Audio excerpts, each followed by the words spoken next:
Hello, welcome back. Thank you very much for your company this Saturday afternoon. Now this one is a good story for you. A £52 million road through the Amazon jungle is being built using British climate aid, your money in other words. This is just one of the many schemes which is funded by the International Climate Finance Initiative, or ICF. An investigation by The Telegraph, a newspaper, has revealed that a number of ICF projects have been accused of corruption and waste. There's a surprise. All of this comes as the COP30 climate summit is just days away, and Keir Starmer will be jetting into it, obviously. So is this climate aid a waste of our money? With the cost of living crisis, isn't there more important things to spend it on here? To debate this, we're joined by political commentator and podcaster Sunil Sharma and former Labour aide Stella Santakido. Thank you both very much for joining me. Always good to see both of you. This is a ridiculous story. £52 million on a road in the Amazon that doesn't even go anywhere. Sunil, it's a waste of our money, isn't it? Yeah, 100%. And I think it's an example of a lot of where our foreign aid goes. We know for a fact that a lot of these projects don't necessarily actually complete. We don't know where exactly all the money goes. We know for a fact that due to the corrupt nature of some of these countries, they don't even go to the people that they're there to aid. I think we should look more towards what other countries do when it comes to foreign aid. The examples of China, for example, who don't have foreign aid, they call it development cooperation, where they go to these countries, they're more strategic, a lot more infrastructure projects, a lot more loan-based projects, and from that they actually gain strategic diplomacy, they get access to natural resources. It's a lot more of a cooperative approach.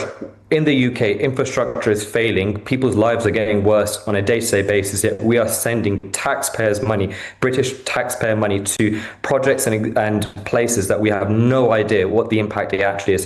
It's a crazy scenario, and I think it's really deeply worrying. And I would love there to be a much bigger investigation in terms of where every single penny of foreign aid goes. We know for a fact some of the countries it goes to, the impact it has isn't what it should be. More than 250 million goes to Ukraine. That's even before we talk about the 3 billion that it costs for us to house many of these refugees from Ukraine. That alone, considering the state of the UK economy, is absolutely crazy. And I think there needs to be a much wider discussion on foreign aid and its impact. Okay, Stella, what do you make of this? So which one is it? Do we want to do what China does, which is precisely as you said, they are spending loads of money to make sure that they have access in all of these developing countries while we are vacating the space? China is spending over $1 trillion a year on these projects. There are over 70 countries who are in debt to China, and this has a massive impact on their position in terms of their global influence. It means that all of these countries are a lot more motivated to vote with China in the United Nations, in the Security Council. Those are loans. And more generally, they're not aid. They're not grants, they're loans. These are grants. We're giving grants. We're actually giving them free money, untied aid. China is doing loans, and China has a reciprocal energy. When we're doing these aid deals, no goods or services are being purchased from the UK. It's completely different with China's case. We are giving aid to countries that we have no idea about what we're doing. We're not gaining any diplomacy in these countries. We're not stabilizing any of these economies. It's not completely different. We are just better at PR. The UK is just better one at a time. Relations. Stella, you have your say now.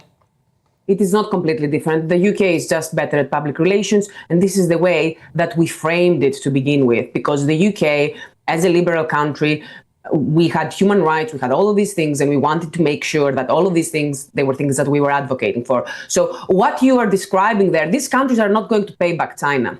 China is never going to pay, it's not going to see a single pound back from the money that they are investing in these countries, from all of these roads that they're building and all of these ports and all of these places. Like, yeah, sure, there are some places where it is a loan, but there are a lot of other places where, believe me, they do not expect to get that money back. So in terms of the effect and in terms of what is happening, it is exactly the same thing. The point is, we no longer have that amount of money, but foreign aid to begin with, it was always about global stability. It was always about halting the refugee crisis that we have seen, how much more expensive refugee crisis has been for Europe, rather than if from the beginning we have invested as much as was needed to make sure that these situations do not escalate. Sunil? I think that's totally untrue. Escalate. So Syria, we give more than 100 million pounds to Syria. What's that doing? Syria is unstable. Not doing. We give more than 100 million pounds to Afghanistan. That's not stable. We give 80 million to Pakistan. We give money to Bangladesh. Lots of these countries are not stable. We're not helping in any of those circumstances. We give foreign aid for the simple basis of virtue signaling. Look at us. We're doing something good. Charity starts at home. The UK economy is crashing. The UK average person in their life is getting considerably worse. And you can't compare it to China because China is a bigger economy, but China have a much more strategic way of doing it. We don't. We do not have the same manpower as China. China has a population of more than 1 billion. We're barely 70 million. It's not helped the refugee crisis. If anything, it's got worse. You look at, we've spent more than £3 billion on Ukraine. What has that achieved for UK? Nothing. We are spending absurd amounts of money where we're being foreign aid or in foreign relations that are having a negative impact on the UK. And I think with the state of the UK economy right now, what UK people are going through, I think under no circumstances should we be given this money. Every single penny should be scrutinized. You know, we're constantly increasing taxes on every single person in the UK, but we're happy to give foreign aid when we have no reality. Let's bring Stella back in. Stella, what about the fact that charity should begin at home? People are really suffering in this country. I'm not going to say that all of this money is being spent in the best way. And we know very well that foreign aid is money it's very difficult to do foreign aid correctly. It is hard. You don't just go into another country and you clean up the mess. That is not how it works. However, the UK and the US, they were global powers for a reason.